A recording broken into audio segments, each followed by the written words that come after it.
Chapter 17. Nephi is commanded to build a ship. His brethren oppose him. He exhorts them by recounting the history of God's dealings with Israel. Nephi is filled with the power of God. His brethren are forbidden to touch him, lest they wither as a dried reed. About 592 to 591 BC. And it came to pass that we did again take our journey in the wilderness, and we did travel nearly eastward from that time forth. And we did travel and wade through much affliction in the wilderness, and our woman did bear children in the wilderness. And so great were the blessings of the Lord upon us, that while we did live upon raw meat in the wilderness, our women did give plenty of suck for their children, and were strong, yea, even like unto the men, and they began to bear their journeyings without murmurings. And thus we see that the commandments of God must be fulfilled. And if it so be that the children of men keep the commandments of God, he doth nourish them, and strengthen them, and provide means whereby they can accomplish the thing which he has commanded them.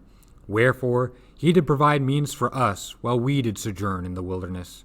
And we did sojourn for the space of many years, yea, even 8 years in the wilderness.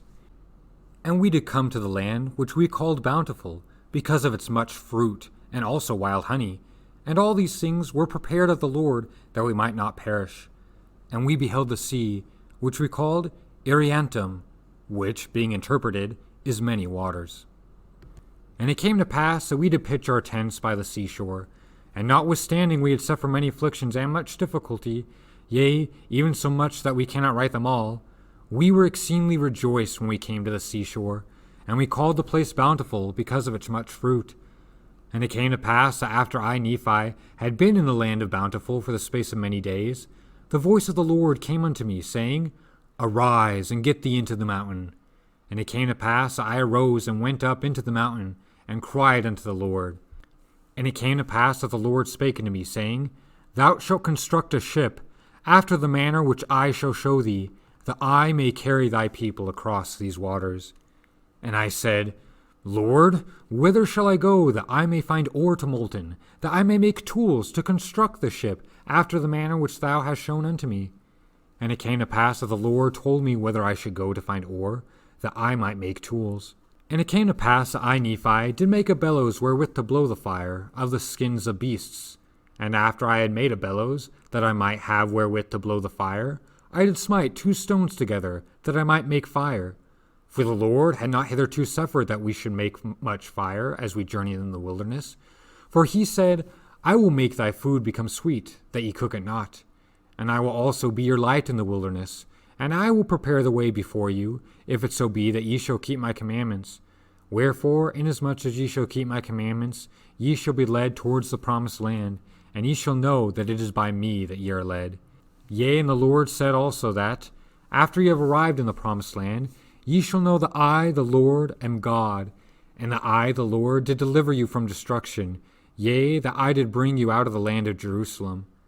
Wherefore I, Nephi, did strive to keep the commandments of the Lord, and I did exhort my brethren to faithfulness and diligence. And it came to pass that I did make tools of the ore which I did molten out of the rock. And when my brethren saw that I was about to build a ship, they began to murmur against me, saying, Our brother is a fool, for he thinketh that he can build a ship. Yea, and he also thinketh that he can cross these great waters. And thus my brethren did complain against me, and were desirous that they might not labor, for they did not believe that I could build a ship, neither would they believe that I was instructed of the Lord. And now it came to pass that I, Nephi, was exceedingly sorrowful because of the hardness of their hearts. And now when they saw that I began to be sorrowful, they were glad in their hearts, insomuch that they did rejoice over me, saying, We knew that ye could not construct a ship, for we knew that ye were lacking in judgment. Wherefore thou canst not accomplish so great a work. And thou art like unto our father, led away by the foolish imaginations of his heart. Yea, he hath led us out of the land of Jerusalem, and we have wandered in the wilderness for these many years, and our women have toiled, being big with child, and they have borne children in the wilderness, and suffered all things, save it were death. And it would have been better that they had died before they came out of Jerusalem, than to have suffered these afflictions. Behold, these many years we have suffered in the wilderness, which time we might have enjoyed our possessions and the land of our inheritance. Yea, and we might have been happy. And we know that the people who were in the land of Jerusalem were a righteous people, for they kept the statutes and judgments of the Lord, and all his commandments according to the law of Moses. Wherefore we know that they are a righteous people, and our Father hath judged them, and hath led us away, because we would hearken unto his words. Yea, and our brother is like unto him. And after this manner of language did my brethren murmur and complain against us. And it came to pass that I, Nephi, spake unto them, saying, Do ye believe that our fathers, who were the children of Israel, would have been led away out of the hands of the Egyptians, if they had not hearkened unto the words of the Lord? Yea, do ye suppose that they would have been led out of bondage, if the Lord had not commanded Moses that he should lead them out of bondage? Now ye know that the children of Israel were in bondage, and ye know that they were laden with tasks, which were grievous to be borne. Wherefore ye know that it must needs be a good thing for them that they should be brought out of bondage. Now ye know that Moses was commanded of the Lord to do that great work. And ye know that by his word the waters of the Red Sea were divided hither and thither, and they passed through on dry ground. But ye know that the Egyptians were drowned in the Red Sea, who were the armies of Pharaoh. And ye also know that they were fed with manna in the wilderness. Yea, and ye also know that Moses, by his word, according to the power of God which was in him, smote the rock, and there came forth water, that the children of Israel might quench their thirst.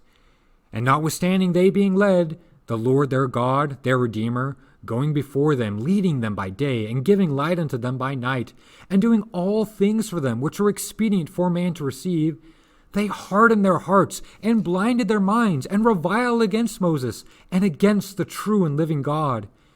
And it came to pass that according to his word he did destroy them, and according to his word he did lead them, and according to his word he did do all things for them, and there was not anything done, save it were by his word. And after they had crossed the river Jordan, he did make them mighty unto the driving out of the children of the land, yea, unto the scattering them to destruction. And now, do ye suppose that the children of this land, who were in the land of promise, who were driven out by our fathers, do ye suppose that they were righteous? Behold, I say unto you, nay. Do ye suppose that our fathers would have been more choice than they, if they had been righteous? I say unto you, nay. Behold, the Lord esteemeth all flesh in one. He that is righteous is favored of God. But behold, this people had rejected every word of God, and they were ripe in iniquity, and the fullness of the wrath of God was upon them. And the Lord did curse the land against them, and bless it unto our fathers. Yea, he did curse it against them unto their destruction, and he did bless it unto our fathers unto their obtaining power over it.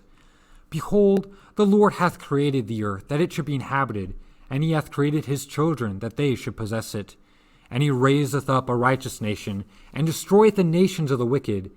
And he leadeth away the righteous into precious lands, and the wicked he destroyeth, and curseth the land unto them for their sakes. He ruleth high in the heavens, for it is his throne, and this earth is his footstool. And he loveth those who will have him to be their God. Behold, he loved our fathers, and he covenanted with them, yea, even Abraham, Isaac, and Jacob. And he remembered the covenants which he had made. Wherefore he did bring them out of the land of Egypt. And he did straiten them in the wilderness with his rod, for they hardened their hearts, even as ye have. And the Lord straitened them because of their iniquity. He sent fiery flying serpents among them, and after they were bitten, he prepared a way that they might be healed. And the labor which they had to perform was to look. And because of the simpleness of the way, or the easiness of it, there were many who perished. And they did harden their hearts from time to time, and they did revile against Moses, and also against God. Nevertheless, ye know that they were led forth by his matchless power into the land of promise. And now, after all these things, the time is come that they have become wicked, yea, nearly unto ripeness. And I know not, but they are at this day about to be destroyed. For I know that the day must surely come that they must be destroyed, save a few only, who shall be led away into captivity. Wherefore the Lord commanded my father that he should depart into the wilderness. And the Jews also sought to take away his life. Yea, and ye also have sought to take away his life. Wherefore ye are murderers in your hearts, and ye are like unto them. Ye are swift to do iniquity, but slow to remember the Lord your God. Ye have seen an angel, and he spake unto you. Yea, ye have heard his voice from time to time, and he has spoken unto you in a still small voice. But ye were past feeling, that ye could not feel his words. Wherefore he has spoken unto you like unto the voice of thunder, which did cause the earth to shake, as if it were to divide asunder. And ye also know that by the power of his almighty word he can cause the earth that it shall pass away. Yea, and ye know that by his word he can cause the rough places to be made smooth, and smooth places shall be broken up. O then, why is it that ye can be so hard in your hearts? Behold, my soul is rent with anguish because of you, and my heart is pained. I fear lest ye shall be cast off forever. Behold, I am full of the Spirit of God, insomuch that my frame has no strength. And now it came to pass, and when I had spoken these words, they were angry with me, and were desirous to throw me into the depths of the sea. And as they came forth to lay their hands upon me, I spake unto them, saying, In the name of the Almighty God, I command you that you touch me not, for I am filled with the power of God, even unto the consuming of my flesh. And whoso shall lay his hands upon me shall wither even as a dried reed, and he shall be as naught before the power of God, for God shall smite him. And it came to pass that I, Nephi, said unto them that they should murmur no more against their father, neither should they withhold their labor from me, for God had commanded me that I should build a ship. And I said unto them, If God had commanded me to do all things, I could do them. If he should command me that I should say unto this water, Be thou earth, it should be earth, and if I should say it, it would be done. And now if the Lord has such great power, and has wrought so many miracles among the children of men, how is it that he cannot instruct me that I should build a ship? And it came to pass that I, Nephi, said many things unto my brethren, insomuch that they were confounded, and could not contend against me. Neither durst they lay their hands upon me, nor touch me with their fingers, even for the space of many days. Now they durst not do this, lest they should wither before me, so powerful was the Spirit of God, and thus it had wrought upon them. And it came to pass that the Lord said unto me, Stretch forth thine hand again unto thy brethren, and they shall not wither before thee, but I will shock them, saith the Lord. And this will I do, that they may know that I am the Lord their God. And it came to pass that I stretched forth my hand unto my brethren, and they did not wither before me, but the Lord did shake them, even according to the word which he had spoken. And now they said, We know of a surety that the Lord is with thee, for we know that it is the power of the Lord that has shaken us. And they fell down before me, and were about to worship me. But I would not suffer them, saying, I am thy brother, yea, even thy younger brother. Wherefore worship the Lord thy God, and honor thy father and thy mother, that thy days may be long in the land which the Lord thy God shall give thee.